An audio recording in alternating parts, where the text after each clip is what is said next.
quand je prends la référence, j'ai peut-être souvent les pompiers hein, qui ont cette image un peu dure à cuire et de hyper résistante. Souvent, ils disent, mais nous, on ne veut pas polluer les gens chez nous. Sauf qu'en fait, ils polluent quand même quelque chose en ne disant rien. Le problème, c'est qu'ils disent rien, mais leur comportement parle pour eux.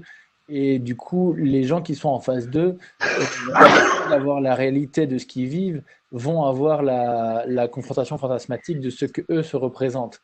Et l'être humain est fait de telle nature qu'il a tendance à se représenter d'abord le pire, plutôt que d'envisager une solution qui prendrait enfin une raison qui prendra en compte la problématique de l'autre. Donc d'où l'important que vous ayez des employés, que vous n'ayez pas d'employés, mais que vous rameniez la problématique à la maison, de pouvoir exprimer dans un contexte adapté, bien sûr, et dans une proportion adaptée, vos doutes, vos difficultés. Dire que oui, vous aussi, vous, bien sûr, vous traversez des inquiétudes. Dire, ne pas vous avancer sur ce que vous ne savez pas. Quand vous avez des questions du type quand est-ce qu'on va reprendre, qu'est-ce qui va se passer, vous pouvez dire que vous n'avez pas de certitude. Vous pouvez dire que vous ne savez peut-être même pas, mais que vous travaillez et que tous ensemble, vous allez faire en sorte que les réponses le plus tôt possible, ou en tout cas de garantir le maximum de choses. Mais ça ne veut pas dire tout garantir, ça ne veut pas dire non plus ne rien garantir.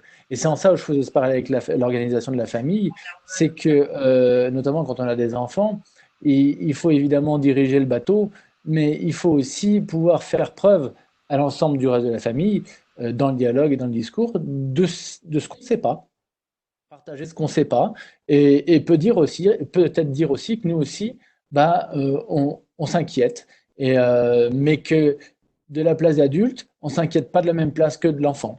Et ben là, c'est pareil, sans la comparaison s'arrête ici, parce qu'il est hors de question de comparer des salariés à une entreprise ou même un entrepreneur à un enfant, ni à un chef de famille d'ailleurs, mais c'est que rien ne vous oblige à rester vent debout, seul à la barre face à la tempête. La force repose sur le collectif. Oui, alors moi j'ai envie de rappeler que finalement un leader n'existe que parce qu'il y a un groupe. Donc il est leader par rapport à un collectif. Ce qu'il y a de formidable dans la dynamique de groupe, y compris dans la dynamique de groupe familial, c'est que le leader il est là pour tenir un cadre, pour tenir quelque chose des règles, de la loi, de l'éthique. Hein, son job c'est finalement de tenir quelque chose de ce côté-là, de ce qui fait groupe, de ce qui fait culture commune, de ce qui fait référence commune, de ce qui nous rassemble en fait par rapport à un projet ou par rapport à un être, à un vivre ensemble. Mais ce qui est génial, c'est que finalement, on peut se reposer et le leader est en limite de responsabilité au sens où il est loin d'être responsable de tout, il est responsable d'une partie, c'est de cette partie-là de guidance, et l'ensemble des membres du collectif, finalement, vont tout à fait savoir s'ajuster collectivement par rapport aux leaders. On sait très bien que parfois, les leaders traversent des moments où ils sont pas en pleine forme, parce qu'ils sont en train de divorcer, parce qu'ils ont des soucis, parce qu'etc. Et le collectif, si on le sollicite et si on lui en donne la possibilité, va soutenir le leader, va venir compenser finalement quelque chose. Donc la logique collective, elle permet une compensation collective et un portage collectif d'un projet qui va à ce moment-là, le collectif va s'ajuster pour tenir. Donc ça, c'est vraiment quelque chose d'extrêmement intéressant. C'est-à-dire qu'on voit même, si je prends l'exemple de la famille, par moment, on peut avoir des parents qui sont défaillants par moment. Et la fratrie et les enfants, en fait, ils vont soutenir les parents d'une certaine manière. Ils vont compenser quelque chose en apportant du soutien. Donc moi, je pense qu'en tant que leader, évidemment, la situation, la façon dont on a managé ses équipes, la façon dont le groupe est constitué, vit avant la crise, je veux dire vivait avant la crise, va s'exacerber. On voit des solidarités d'entreprise absolument extraordinaires où tout le collectif se fédère pour gérer la crise, pour suivre le leader et essayer de faciliter finalement la gestion et la sortie de cette situation et arriver à construire des choses ensemble. Et puis, il y a aussi des collectifs qui n'ont pas été suffisamment étayés ou accompagnés au départ et qui, là, en revanche, sont susceptibles aussi de voler en éclats. Il faut pas se le cacher non plus parce que, comme il y a beaucoup d'angoisse, s'il n'y a pas eu suffisamment d'étayage collectif, ça peut aussi générer des mouvements défensifs, des mouvements d'angoisse assez forts et qui peuvent aussi déstabiliser les collectifs. Donc le groupe, la logique collective, à la fois un outil de transformation positif, on peut s'appuyer sur, on peut être solidaire, on peut faire quelque chose du côté du bien commun ensemble. Et d'un autre côté, il faut aussi que les dirigeants soient préparés au fait qu'il puisse y avoir dans leur collectif de travail des mouvements divers, hein, parce qu'il y aura beaucoup d'angoisse qui va circuler et beaucoup d'éléments un peu défensifs qui font qu'effectivement, continuer à guider peut être aussi plus ou moins éprouvant et difficile. Et là, pour moi, ce qui va être essentiel, c'est comme quand on a des ados, bah, il faut tenir le cadre, continuer à tenir quelque chose, même s'ils viennent vous chercher, même s'ils attaquent, mais ils vont venir voir si ça tient. Le job du leader, c'est pas d'être responsable de tout, mais c'est de tenir quand même quelque chose de ce qui fait commun, de ce qui fait bien commun, de ce qui fait projet commun, et aussi quelque chose évidemment du côté d'une éthique commune par rapport à l'entreprise. Voilà ce que je pourrais apporter comme éclairage sur cette dimension. Accepter notre état d'âme actuel, c'est normal et on peut le faire sans craindre qu'ils aient l'impression que tout est en train de partir à volo, quoi. Alors oui, mais c'est là où c'est important justement de le faire, faut que ça ait du sens. S'effondrer devant tout le monde, ça n'a pas forcément beaucoup de sens. Mais par contre, faire preuve d'un doute, oui. Et il faut le faire chacun. Je rebondis aussi sur ce que disait Pascal, et ça va venir vraiment compléter, je crois, ce qu'elle disait. C'est important, c'est chacun doit faire ça de sa place. C'est ça qui fait sens. On ne va pas demander au collectif de prendre le rôle du leader, on ne va pas demander au leader de prendre le rôle du collectif. Mais c'est chacun de sa place contribue à. Et c'est un principe sociétal, hein, au final. Pour que ça fonctionne, chacun fonctionne de sa place avec sa compétence et ce qu'il peut apporter au bénéfice des autres. Donc oui, dialoguer, en fait, c'est surtout communiquer. Ce qu'on va attendre du leader, c'est qu'il communique un certain nombre d'informations aux différentes personnes qui sont dans l'entreprise, s'il y en a, à son associé ou à ses associés, c'est que tout le monde communique entre soi et se donne des informations pour pouvoir fixer un cap et garder un cap. Sauf que le décideur reste le décideur et ceux qui opèrent. Donc chacun reste à sa place à ce niveau-là. Il n'y a pas de transgression des limites, justement. Et j'aime beaucoup la comparaison avec l'adolescent, parce que c'est effectivement complètement ça. C'est la question du cadre et de comment on peut adapter le cadre à la situation, sachant que c'est toujours la situation, donc le réel, en fait, qui va faire la loi, définir la loi, et non pas la règle qu'on s'était fixée et qui doit être immuable. Et ça, c'est particulièrement important je reviens avec mon parallèle avec la famille, j'en suis navré, mais dans la période qu'on traverse actuellement, c'est de faire évoluer ces règles, pas à partir de rien, de les faire évoluer sur ce qu'on a déjà établi comme valeur. Donc, ça ne peut partir que des valeurs même du groupe, que ce soit une entreprise, que ce soit un groupe d'êtres humains, et à partir de ces valeurs-là qui étaient préexistantes, et à condition que les gens les retrouvent, c'est-à-dire que, et c'est là où je rejoins complètement ce que disait Pascal dans le fait d'un groupe sain et d'un groupe qui c'est qu'il est évident qu'un groupe constitué, une entreprise constituée qui a un fonctionnement sain dans le collectif, a plus de chances de mieux traverser cette crise-là qu'un groupe qui lui-même avait déjà des difficultés et qui va ne faire que révéler ces fragilités-là. On a une question. Pour poursuivre sur ta question, Guillaume, par rapport à la question et pour rejoindre aussi, pour compléter par rapport à ce que vient de dire Guillaume, l'autre Guillaume, c'est que finalement, nous sommes tous traversés par des états d'âme divers et par des émotions plus ou moins d'ailleurs difficiles à identifier en nous-mêmes. Et si nous voulons tenir notre place, garder notre place et notre position et continuer à faire finalement ce que nous avons à faire dans notre position, il faut aussi, comme un parent qui va pleurer dans sa chambre en disant « mais j'en peux plus de ce monde tellement c'est épouvantable, je ne sais pas comment je vais réussir à tenir », nous avons en tant que leader à faire un travail sur nous-mêmes pour identifier ce qui se passe en nous en profondeur, ce qui nous traverse, pour nous connecter avec nos émotions, nos états d'âme, et essayer finalement de voir ce qui se passe en nous, d'être réflexif par rapport à notre propre fonctionnement, pour mieux pouvoir être avec les autres plus tranquille. C'est-à-dire si on ne fait pas ce travail-là, quand on se retrouve avec le groupe face à ses collaborateurs, on peut complètement se laisser submerger par ce qui nous traverse et être en réaction, ce qui serait à ce moment-là pas du tout la bonne chose à faire. Donc pour garder cette position un peu position méta, un peu en décalage par rapport en tant que leader par rapport à ses équipes, pour avoir quelque part un temps de pensée d'avance, c'est-à-dire pour garder cette fonction de pilote et de gardien du cadre. On ne peut pas faire l'économie de faire ce travail de distanciation, de reconnaissance de ses émotions, de lecture de ses émotions, de reconnaître qu'on peut avoir la trouille, qu'on peut être angoissé, qu'on peut être triste. Alors là, il y a plein de choses qui peuvent nous aider à faire ce travail-là, pour pouvoir le déposer, le reconnaître en soi, et du coup, mieux accueillir finalement ce qui se passe chez les autres, mieux supporter aussi ce qu'on va avoir comme éprouvé chez les autres, et donc du coup rester à sa place en fait de leader contenant, c'est-à-dire qu'il va être en capacité de recevoir ce qui traverse le groupe, de le percevoir, sans se sentir attaqué, et en gardant bien sa place et son rôle. Donc il y a un travail finalement réflexif qui est à mon avis un peu inévitable dans ce moment-là, et qu'un leader doit faire.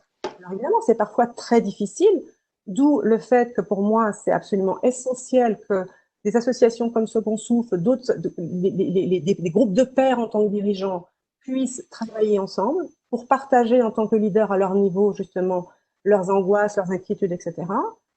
Parce que ça les prépare aussi à pouvoir accueillir ce qui se passe chez les collaborateurs en étant plus tranquilles eux-mêmes avec leur vécu émotionnel. Stéphane, il y a quelques questions qui sont passées. Tu peux nous en résumer un petit peu la tonalité?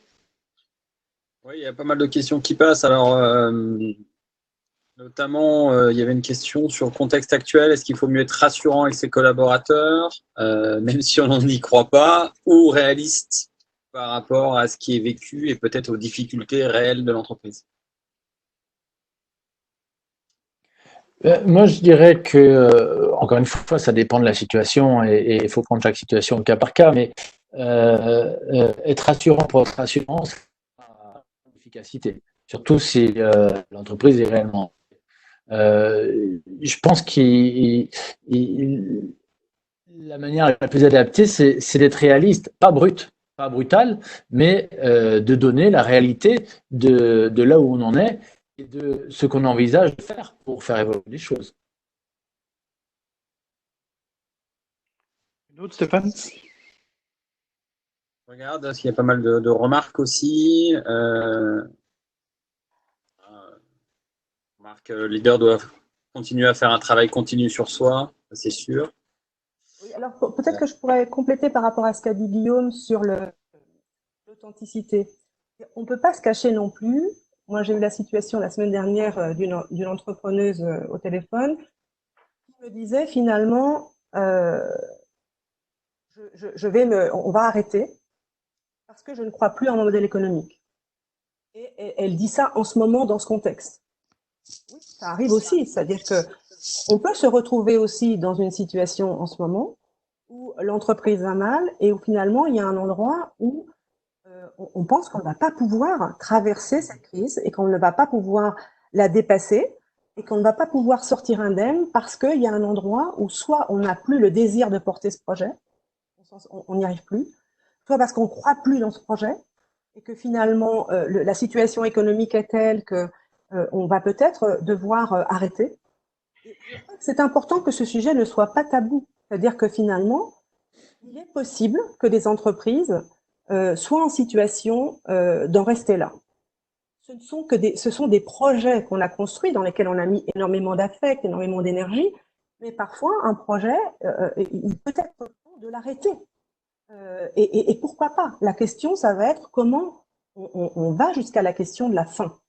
Parce que, évidemment, cette situation-là, aujourd'hui, elle nous confronte d'une façon extrêmement violente à la question de la vie et de la mort, en tant qu'humain, en tant qu'être, mais aussi par rapport à la vie ou la mort des organisations que nous avons créées et qui sont des objets créés. Et à un moment donné, peut-être que cette organisation-là, elle n'arrivera pas à survivre à la crise. Toute la question va être à ce moment-là de faire ce qu'il y a à faire pour clore. C'est-à-dire se donner les moyens d'arrêter l'entreprise, d'aller jusqu'à la question de la fin de cette entreprise d'une façon éthique et de la meilleure façon qui soit. Mais on ne peut pas faire l'économie d'évoquer qu'il y aura de la perte, il y aura de la casse, il y a des entreprises qui vont déposer, il y a des leaders et des collectifs qui ne sont plus en capacité de porter le projet ou l'entreprise. Ça fait partie aussi de la situation que nous avons à vivre. Moi, il me semble. La question derrière ça, c'est à quel moment le faire et surtout, effectivement, compte tenu du désordre actuel, parfois ça peut aussi un peu troubler hein, les réactions, voire effectivement surréagir. Oui. Il faut trouver effectivement certainement le bon positionnement par rapport à ça. Qu'est-ce que vous en pensez? Tu as raison, Stéphane, parce qu'il ne faut pas oublier que comme nous sommes traversés par des états d'âme plus ou moins forts et que nous avons aussi nos propres mécanismes de défense qui se mettent à l'œuvre, peut-être que quand je vis une situation qui est extrêmement difficile, mon moyen de défense, c'est de dire j'arrête et j'abandonne, je lâche. Donc il faut aussi se méfier de soi-même parce qu'on peut être aussi dans une réaction qui fait que pour se défendre d'une situation trop anxiogène, on va vouloir en rester là et arrêter. Donc, c'est là où il faut aussi mettre au travail quelque chose pour essayer de voir finalement, est-ce que j'arrive, est-ce que c'est moi parce que j'ai plus envie, je m'en sors plus, j'arrive plus à porter, ou est-ce que c'est là où il faut se faire aider pour essayer justement d'objectiver la situation et d'essayer de voir si c'est juste moi qui n'en peux plus et qui ai besoin de soutien, qui ai besoin d'aide, etc. Est-ce que vraiment moi je n'y arrive plus, je ne veux plus tenir ce rôle-là, je m'en sors plus. Il faut essayer d'objectiver, parce qu'effectivement, ça peut être tout à fait aussi un mouvement réactionnel. Tu as tout à fait raison de le souligner. Et puis, c'est toute la difficulté, justement, de trouver le bon moment. Par définition, il n'y a pas de bon moment. Il y a un moins mauvais moment. Alors, on peut le dire comme ça, surtout dans la période qu'on traverse aujourd'hui. Et il est important, là, je crois, actuellement, de prendre son temps. C'est-à-dire que la communication à chaud, c'est catastrophique. Et comme disait Pascal, on peut être traversé par des émotions qui sont contradictoires, qui peuvent être très fortes, qui peuvent être violentes pour certaines, qui peuvent être déstabilisantes, qui révèlent aussi des fragilités qu'on pensait avoir soit résolues, soit ne pas avoir, et qui peuvent être aussi uniquement liées à ce qui se passe. Donc, ça veut dire déjà qu'elles vont passer, d'une manière générale. Donc, il est important, déjà, de la reconnaître, d'admettre qu'on est dans cette posture, ce qui est déjà pas simple et peut prendre un peu de temps, et penser sa communication, c'est-à-dire penser ce qu'on va dire à l'autre. Mais pas, et c'est là où je vais peut-être me faire que des amis, mais penser une communication qui n'a pas de visée ni politique ni commerciale. C'est-à-dire une communication, presque une communication humaine, qui serait de dire, de parler des situations, mais sans parler de soi. C'est ça qui va être compliqué. Parce qu'il va falloir mettre un filtre, à travers ce que disait Pascal tout à l'heure, on l'a très bien entendu, c'est le leader ne va pas venir parler de son fort intérieur. Ça ne regarde ni le collectif, ni ça ne l'intéresse d'ailleurs.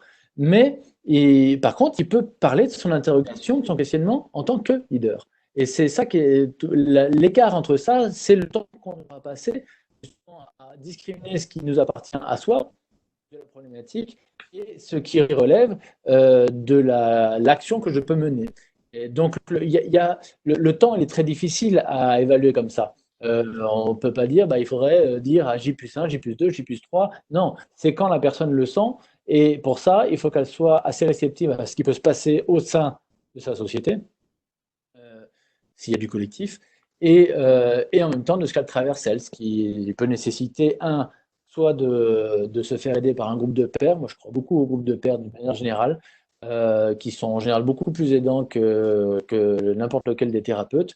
Et après, là, s'il n'y a pas les ressources, il y a les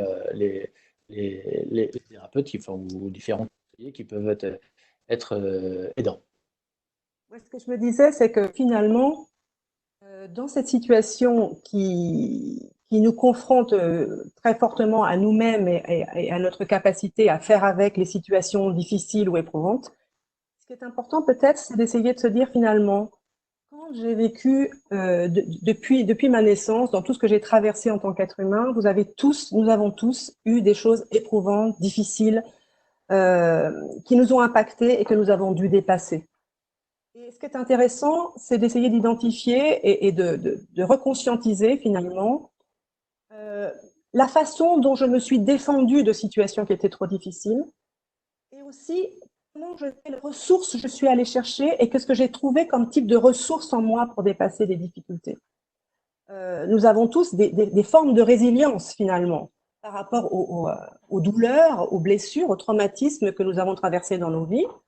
Et cette situation, elle nous confronte à quelque chose de presque traumatisant, hein, franchement, hein, et ça vient nous chercher sur nos mécanismes de défense. Alors qu'est-ce qui se passe dans ces cas-là? Est-ce que je m'isole? J'ai un dirigeant l'autre jour qui me disait qu'il avait fait une webconf avec ses collaboratrices, des managers femmes, et que finalement, elles étaient toutes en larmes sur la webconf et que lui, il s'était un peu rigidifié. Parce que, et finalement, c'est parce que lui, quand c'est trop difficile à supporter, il va se rigidifier. Donc ça veut dire que c'est important qu'il prenne conscience du fait que c'est peut-être son mécanisme de défense. Il faut qu'il soit vigilant parce que quand il se rigidifie, il renvoie quelque chose de dur à des gens qui ont envie qu'il soit dans l'accueil.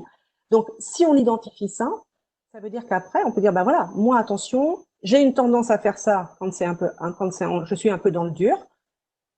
Et là, il faut que j'essaie d'ajuster ma posture finalement pour pouvoir quand même être en capacité d'accueillir ce qui se passe pour les autres qui ont aussi à se défendre des situations et qui vont aussi avoir des mécanismes qui vont se mettre en œuvre défensifs, qui vont venir m'impacter et me toucher. C'est ça qui est difficile. Donc le plus on a conscience de son propre fonctionnement et aussi de ses ressources, quand j'ai été en difficulté, qu'est-ce qui m'a aidé finalement à me recentrer, à me ressourcer et finalement à retrouver mon équilibre. L'autre jour, j'écoutais la radio et il y avait une journaliste qui recommandait d'écouter sur Arte en replay le Requiem de Mozart, dans une version qui est absolument merveilleuse, qui a été jouée au Festival d'Aix. Ça peut paraître très curieux, mais ce Requiem de Mozart, c'est Mozart, la musique classique, hein, tout ce qui va être voix chorale, instruments, accords, etc. Ce sont vraiment des possibilités pour nous de vivre nos émotions, de s'autoriser à les laisser s'exprimer avec cette médiation qui est l'écoute en fait d'un grand musicien, de grands interprètes, parce que là en l'occurrence j'ai trouvé que l'interprétation était juste absolument fantastique. Et finalement, ça nous permet de nous rééquilibrer, de nous autoriser à exprimer nos émotions et aussi de nous rééquilibrer, de nous réajuster en termes presque de vibrations intérieures. On se recentre finalement. Et nous avons besoin de trouver notre point d'équilibre, de nous réajuster nous-mêmes, de nous réaccorder avec nous-mêmes pour pouvoir nous accorder relationnellement avec les autres. Donc moi, voilà, c'est une petite recommandation, c'est n'hésitez pas à chercher ce qui a pu vous ressourcer. Et moi, je sais que la musique classique, adolescente, par exemple, a été une découverte. C'était absolument pas ma culture familiale. Et ça a été, par exemple, une source extraordinaire d'acceptation de mes éprouvés. Et là, cette recommandation était formidable. Et il y a beaucoup de personnes qui l'ont regardé, qui l'ont écouté et regardé, parce que c'est aussi un opéra. Et c'était juste extraordinaire. Donc, je vous encourage à aller chercher ces ressources que vous connaissez, qui vous ont aidé, qui vous ont étayé, qui vous ont structuré et qui vont vous permettre de dépasser ces moments-là. C'est ce que vous appelez d'ailleurs se référer à des choses à court terme. Mobiliser ses ressources internes, c'est la première des choses à faire. Je suis complètement d'accord avec Cal. Qui sont liés justement à cette position tout à l'heure qu'elle évoquait de leader, hein, de ce leader qui finalement écoute et a du mal à être dans l'empathie vis-à-vis de ses équipes. Est-ce que la fonction de leader serait un carcan ou en tout cas ne faudrait-il pas s'exprimer en tant plutôt que homme et femme que de leader? Quelle est votre position par rapport justement à cette posture de leader au niveau d'un groupe avec les événements actuels? Guillaume, si tu as... Déjà, moi, les leaders, j'aime pas ce mot du tout. Je l'ai employé tout à l'heure une seule fois, j'essaie de l'éviter. C'est un mot qui n'a pas vraiment de sens. J'entends bien, dans l'entreprise, il a une signification, un rôle, une posture, voire un code. Mais pour rappeler ce que disait un petit peu Pascal tout à l'heure, on est leader que parce qu'il y a un groupe qui nous reconnaît comme tel. Donc, si il n'y a pas de groupe, il n'y a pas de leader. Le carcan... Ça va dépendre de la représentation que les gens s'en font. Si on investit un rôle, ah oui, ça peut vite être enfermant, mais comme très souvent, moi, dans mon propos, j'ai essayé d'adapter une posture qui est médiane. C'est-à-dire qu'il faut parler en tant que personne, c'est peu recommandé dans une entreprise d'une manière générale. Euh, c'est assez compliqué parce que mêler l'affectif personnel aux besoins du groupe entrepreneurial, c'est un petit peu difficile. Ça construit des relations liées sur l'émotion et donc ça fait beaucoup de et c'est assez difficile à mener comme marque d'une manière générale. Maintenant, parler que d'une posture de leader donc là qui tendrait à enfermer quelqu'un dans quelque chose qui aurait peu d'empathie et qui ne ferait que donner des règles et des directives, bah, c'est peu recommandable aussi, puisque au final, il n'y a pas d'humanité là-dedans. Donc, toute la complexité de la chose, c'est de rendre le leader humain. C'est pour ça que je pense qu'il faudrait bannir ce mot leader. Mais vous êtes partie prenante de l'entreprise au même titre que les autres. C'est juste votre place qui est différente. Et votre place, c'est de structurer, c'est de donner un cadre, d'accord. Peut-être prendre des décisions, d'accord, mais des décisions qui ne valent rien s'il n'y a personne pour les appliquer. C'est bien ça qu'il faut prendre en compte. Et donc, la tendance c'est pour ça que les gens vont parler, enfin, il n'y a pas de normes là-dedans.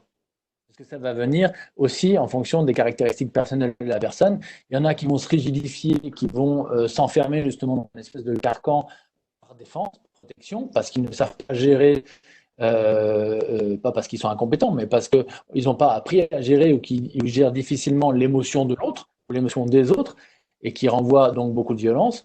Et un des réflexes, c'est de se renfermer ou de devenir beaucoup plus rigide, se protéger de cette émotion-là. Donc, moi, je reverrai encore à ce que disait Pascal pour le coup, c'est que la nécessité de se connaître et de connaître son fonctionnement va aider à trouver le bon positionnement. Parce qu'à partir du moment où on pourra créer ce qui appartient à sa propre histoire, de ce qui peut intéresser l'entreprise, et ben à ce moment-là, on pourra à la fois parler du côté un peu personnel et à la fois du côté professionnel. Et là, un mélange équilibré des deux pourra se faire naturellement. Alors après, par rapport à la question du leadership, moi je vais apporter un regard un peu plus nuancé. Bon, déjà, ce qui est intéressant peut-être à savoir pour tout le monde, c'est que quand on travaille sur les personnes qui ont travaillé sur la dynamique de groupe, montrent que quand il n'y a pas de leader institué, il y a toujours un leadership qui émerge. Il y a toujours un leadership qui émerge, mais en revanche, ce qui est intéressant, c'est que le leadership, il tourne. C'est pas toujours la même personne qui est porteur dans un groupe naturel, c'est-à-dire où il n'y a pas de leader institué. En fait, en fonction de l'évolution du groupe et de sa maturité, on va avoir une personne qui va émerger en tant que leader. Et puis après, ce sera Géraldine. Et puis après, ça va être Florent, etc. Ça ne sera pas toujours le même.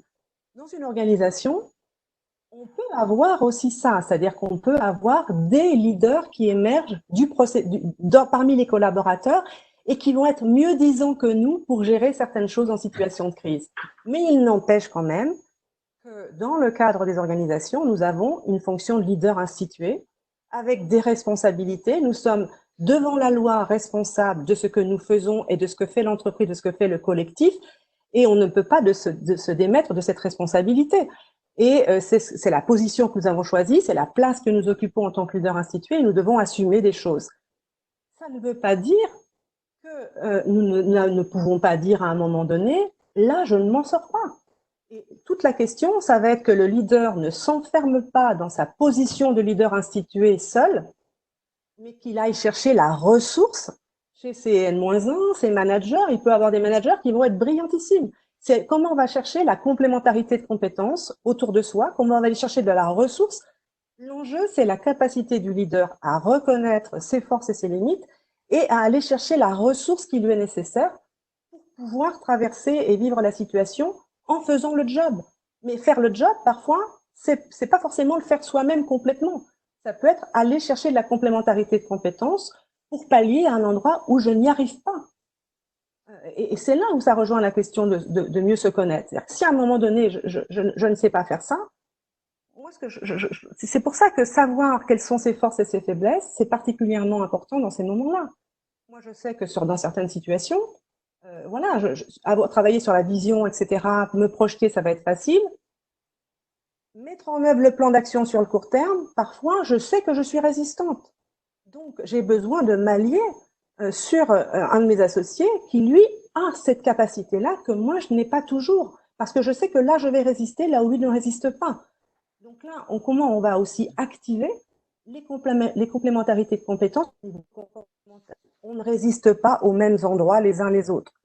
Donc, en ce sens, moi, je pense que autant nous n'avons pas à partager notre intime, en revanche, je pense que nous pouvons tout à fait nous autoriser à dire, bah, là, il y a un moment donné où moi aussi, je suis en limite. Mais en revanche, un tel, lui, il est plus compétent que moi sur ce sujet-là. Donc, je vais lui donner le lead sur ce champ-là parce qu'il sera meilleur que moi. Pour un bon dirigeant, normalement, c'est aussi quelqu'un qui sait aller chercher de la complémentarité de compétences, de comportements, de savoir technique, pour justement, parce qu'il est en conscience du fait qu'il n'est pas tout. Sinon, on est dans la toute-puissance, et déjà que la fonction de leader est une fonction qui isole et qui confronte très fortement à la question de la solitude, donc l'enjeu, c'est l'alliance des compétences pour moi. Est-ce que justement ces changements que vous venez d'évoquer tous les deux, les évolutions de la place du leader et ainsi de suite, ou de la gestion de ses émotions, est-ce que ça va avoir ou est-ce que ça a déjà des conséquences sur des nouveaux rituels à inventer ou à modifier maintenant et pour la suite avec nos équipes? Guillaume? Pascal? Non, je crois que on va inventer probablement de nouvelles choses derrière, mais il faut aussi se baser sur ce qui existe et ce qui fonctionne. Et pour permettre de créer de nouvelles choses, enfin, soyons modestes et le leader doit être modeste par définition, au sens où, je rejoins Pascal encore une fois, il va chercher son boulot à lui, c'est de chercher la ressource et de la mettre en valeur, et là où elle est. Et ben là, c'est pareil, on pourra inventer de nouveaux modèles qu'en partant des anciens. Et peut-être en conservant ce qui fonctionne dans nos rituels actuels, nos rituels de fonctionnement en société, dans nos rituels de fonctionnement au sein d'une organisation d'une manière générale, et faire évoluer d'autres qui portent leurs fruits ou qui sont peut-être plus utiles, enfin plus utiles, plus actuels en fait. Et donc les faire évoluer, les remplacer par d'autres. Mais ça se fera avec le temps, ça. Ça se fera pas. Il y a rien de magique dans l'humain. Il n'y a rien de magique et on peut avoir de beaux projets. Il faut avoir de beaux projets, c'est très bien. Mais c'est l'expérience de vie qu'on va bouger en groupe, bouger en commun et à différents niveaux de groupe, hein, bien sûr. Et moi, je me garderais bien de faire des contradictions. En fait, c'est ça que je veux dire. Ça paraît très, très hypothétique. Bien sûr qu'on voit des belles résolutions qui sont importantes, qui sont porteuses d'espoir, qui vont permettre d'avancer. Mais il ne faut pas aussi négliger que ce sont des idées dans un temps de crise. Et après temps de crise, qu'on va faire, quel va être le besoin au final de la société de faire évoluer tout ça. Donc c'est le principe même, si vous voulez, par rapport à un idéal. Penser qu'on sera comme l'idéal est une grosse erreur. Par contre, l'idéal doit rester en ligne de mire pour nous faire avancer. Et on va tendre de s'en approcher le plus possible. Mais tendre vers, pas aller sur. C'est très différent. Pour compléter par rapport à ce que dit Guillaume, je partage complètement son point de vue sur le fait qu'il y a des choses à tenir des rituels existants. Parce que finalement, si les rituels sont installés dans les organisations, quand il y a des rituels qui sont installés au niveau managérial, etc., le fait de les retrouver, c'est retrouver des repères communs. Donc ça, effectivement, c'est très important et ça va faciliter le réaccordage par rapport au travail et par rapport au connu. Hein, c'est-à-dire qu'on va retrouver du connu, on va retrouver des choses qui nous sécurisent ensemble parce qu'on a l'habitude de faire ça. Les habitudes, ça a du bon. Hein, c'est-à-dire que finalement, ça a une dimension sécurisante. Ça, c'est tout à fait intéressant. Après, on peut pas tout à fait faire comme si c'était rien passé. C'est-à-dire que je vois, par exemple, avec un de mes collègues, on est en lien avec, par exemple, un EHPAD où on peut pas faire comme si les soignants n'avaient pas vu partir dans cet EHPAD un certain nombre de personnes et plus que d'habitude parce qu'ils sont décédés. On ne peut pas faire comme si c'était rien passé. Donc, il y a aussi des choses et sans doute des rituels à mettre en place, mais encore faut-il effectivement avoir la capacité à le faire, se sentir de le faire. Il faut que ce soit ajusté par votre façon d'être en tant que dirigeant et par rapport à votre management habituel. Mais il y a sans doute des espaces à créer qui permettent de pouvoir, en termes de groupes de parole, hein, des groupes de parole qui peuvent être animés en interne ou animés avec des tiers, mais qui peuvent permettre aussi de faire un peu un travail de dépôt de tout ce qui a été vécu pendant cette situation de crise et qui permettent aussi de se réaccorder émotionnellement. Parce qu'il ne faut pas oublier que quand on va se retrouver, moi je vois des entreprises qui ont déjà repris le travail et avec lesquelles je discute, d'un côté les rituels classiques sont très rassurants, mais en même temps il y a quelque chose qu'on n'a quand même pas traité juste avec les rituels classiques du côté de nous n'avons pas vécu la même chose.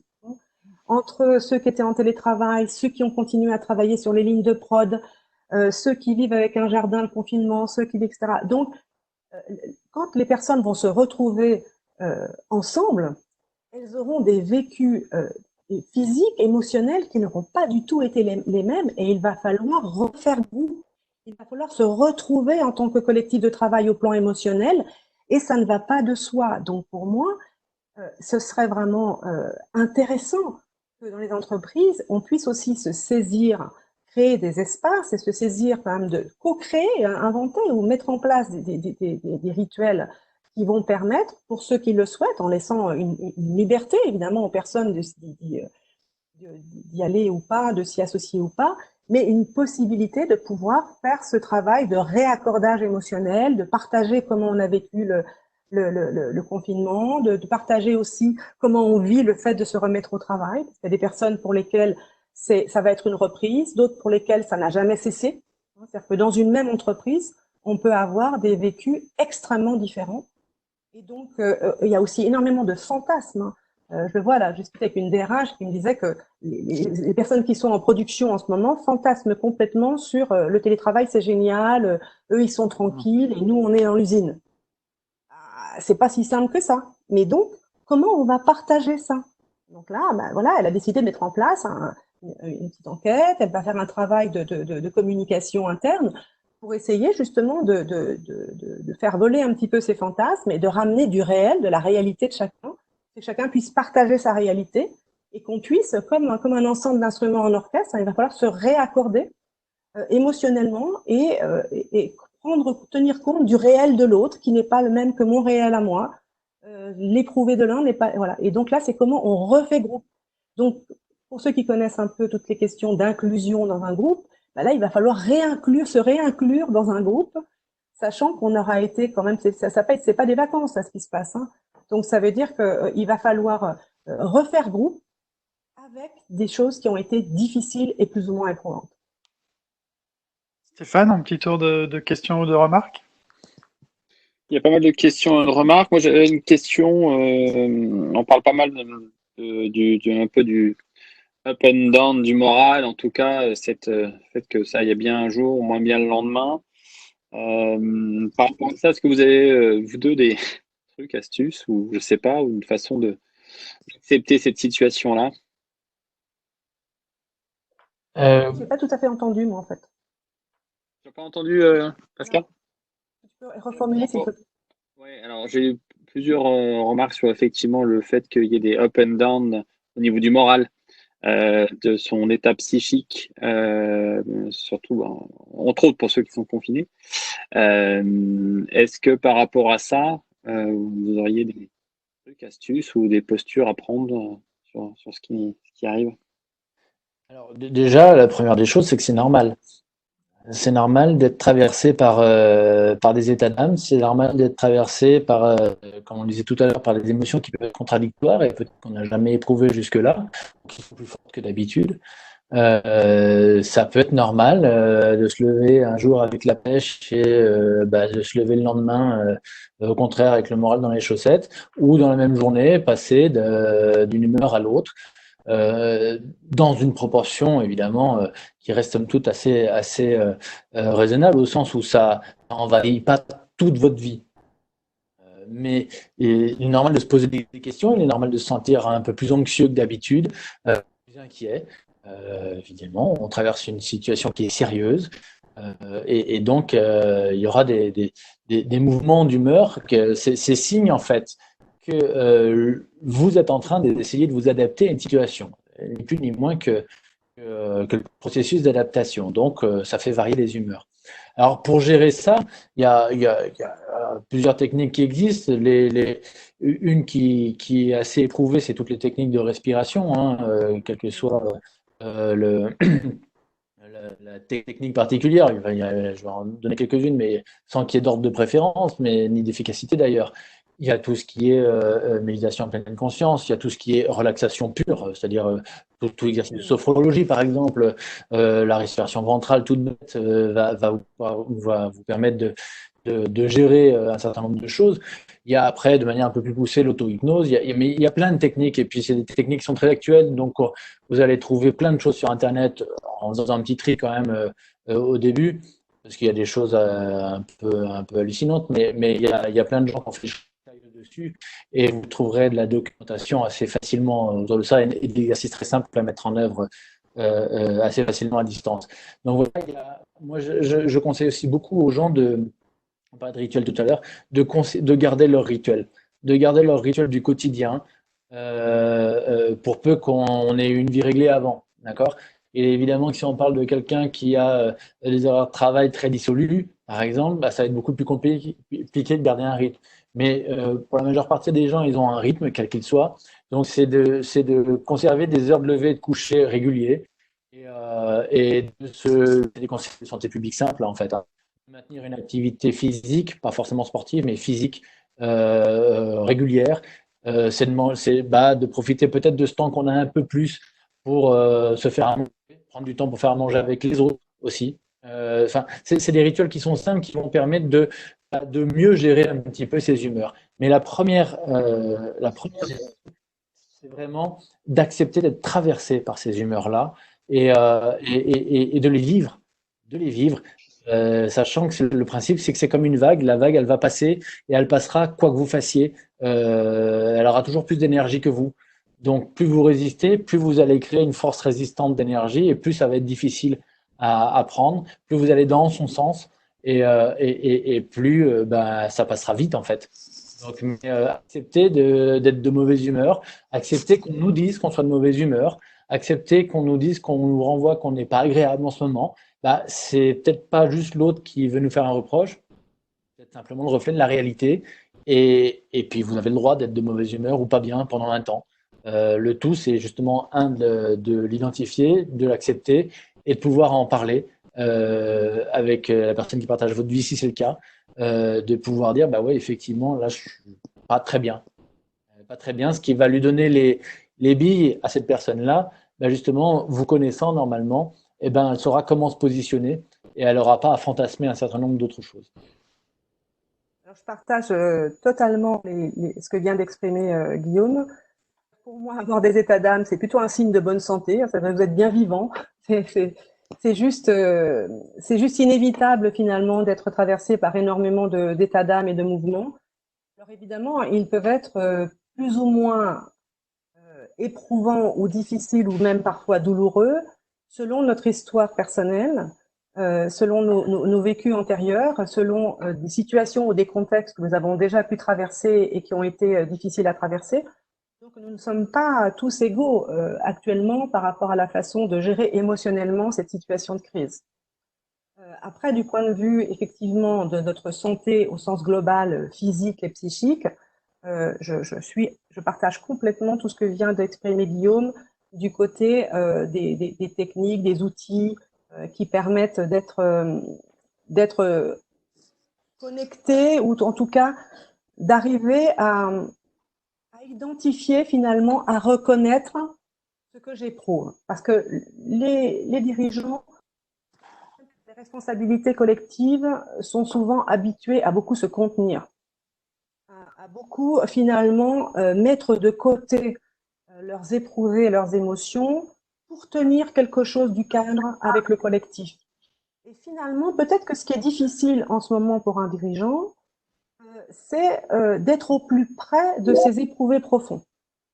C'est d'arriver à se connecter avec des éprouvés de tristesse, avec des éprouvés de colère, etc. Donc, ce qui va permettre de le faire, c'est vraiment important. Que vous soyez au plus juste avec ce qui se passe réellement en vous.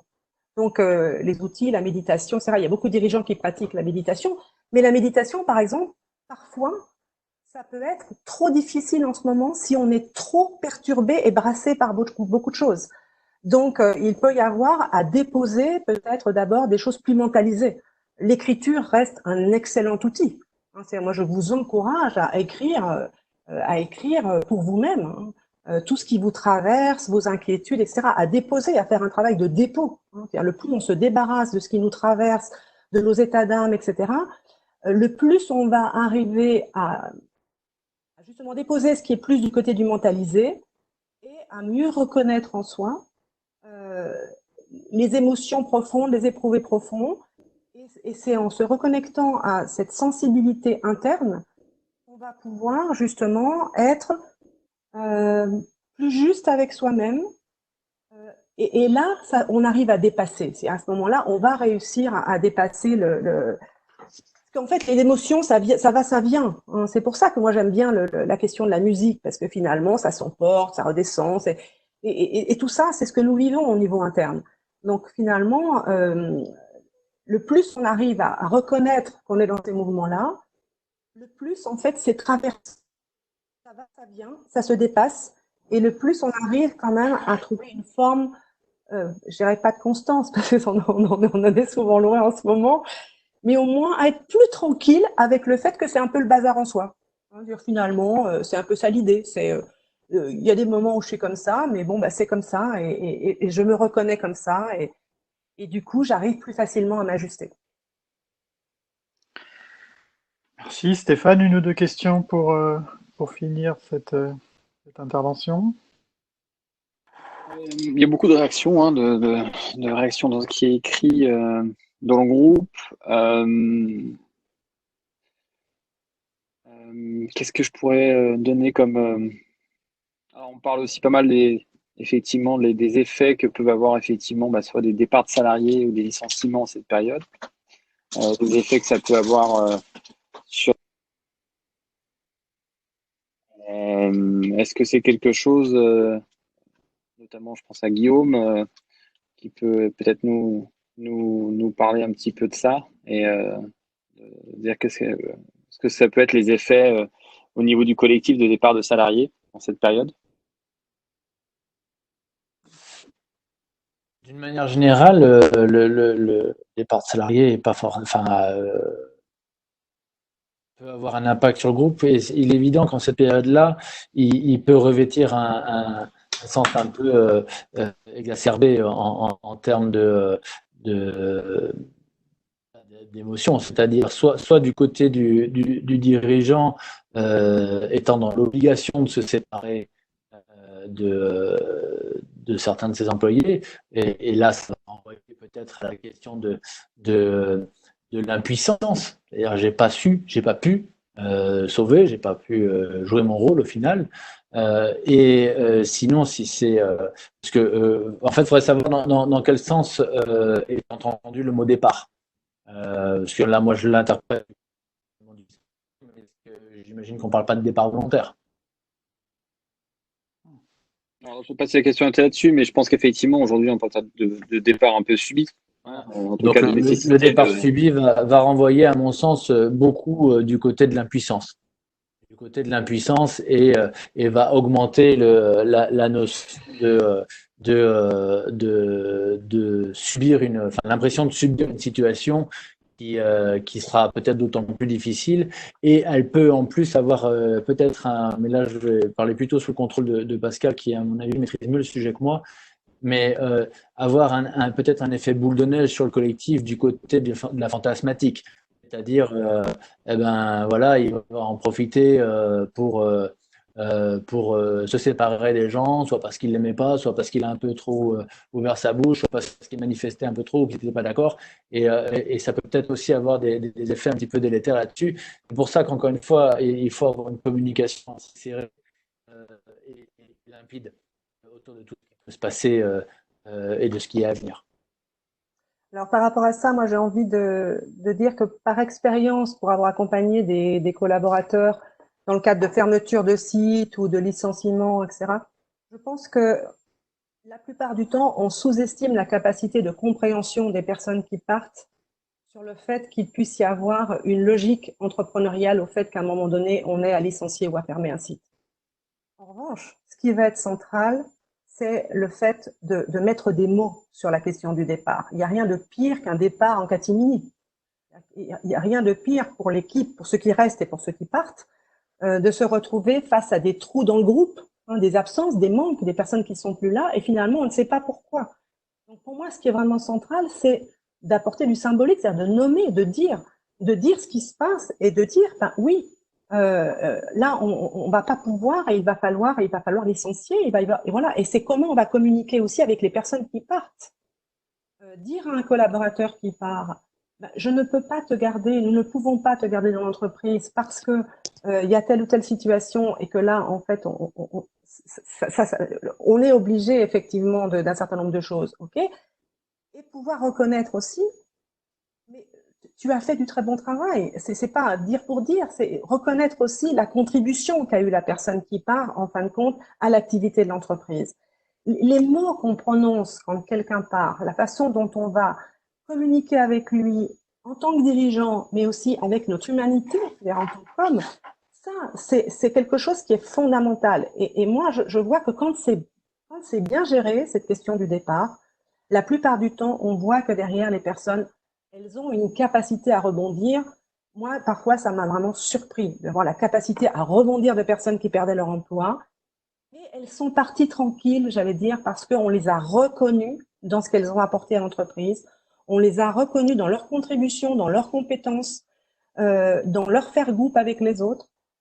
Et savoir reconnaître quelqu'un, même si à un moment donné, on doit s'en séparer, l'entreprise doit s'en séparer parce que le contexte l'impose, ça fait vraiment la différence. Donc là, en revanche, on est d'accord que on est face à une situation qui demande énormément de courage. C'est ça qu'on appelle le courage managérial. C'est un grand mot, souvent on l'utilise comme ça à tort et à travers. Mais le courage managérial, c'est vraiment ça. C'est dire, nous allons nous quitter. Et voilà pourquoi nous allons nous quitter. Et puis voilà ce que je te reconnais. Et voilà. Et ceux qui restent ont absolument besoin de savoir que ceux qui partent sont respectés. Parce que quand on fait partir quelqu'un en catimini sans dire qu'il part, sans dire qu'il quitte le groupe, pour ceux qui restent, c'est horrible. C'est-à-dire, d'abord, c'est extrêmement culpabilisant. Moi, je reste, l'autre est parti, mais pourquoi? Enfin, là, la fantasmatique part à plein. Et c'est extrêmement, c'est délétère pour tout le monde. C'est-à-dire, tout le monde a besoin, dans un groupe, ce qui est important, c'est d'accueillir ceux qui rentrent et de savoir dire au revoir à ceux qui partent. Donc, pour moi, il faut repartir sur des basiques. Un groupe, c'est un collectif avec des personnes qui rentrent et qui sortent. Et le travail du leader, c'est d'être en capacité de tenir le cadre du groupe, même si sa structure se modifie, même si ses composantes se modifient, en accueillant celui qui arrive et en sachant dire au revoir à celui qui part. Donc pour moi, faire le job de leader, c'est faire ce travail-là, qui est certes éprouvant, difficile, parce que ça vient chercher le dirigeant sur son rapport à la séparation, son rapport intime à la séparation, sur sa façon de se considérer en tant que dirigeant, c'est-à-dire finalement, est-ce que je dois absolument toujours garder tout le monde pour être un bon dirigeant? Moi, je pense que non. Mais évidemment, c'est toujours éprouvant de laisser partir, de faire partir ou de se séparer ou de demander à quelqu'un de partir ou c'est jamais simple. Ou de voir partir quelqu'un qu'on n'avait pas envie de voir partir et qui part. J'ai pas envie de te voir partir, mais je crois qu'il va falloir qu'on parte quand même. Donc, je tenais à vous remercier, Guillaume et Pascal, pour votre intervention. Je voulais juste afficher une seconde. Pour ceux qui ne nous connaissent pas, ou pas très, ou pas encore, voilà de quoi nous rejoindre ou nous envoyer un message pour nous dire ce que vous en avez pensé et si vous souhaitez qu'on aborde autre chose ensemble, c'est avec grand plaisir. Et ben voilà, il me reste à vous souhaiter une bonne fin de journée. Guillaume, Pascal, un grand merci. Merci à tous pour votre Merci à présence. Merci à vous, merci beaucoup. On espère vous avoir un petit peu Bon courage éclairé. et vivement le 12 mai. À bientôt. Bonne journée. Au revoir.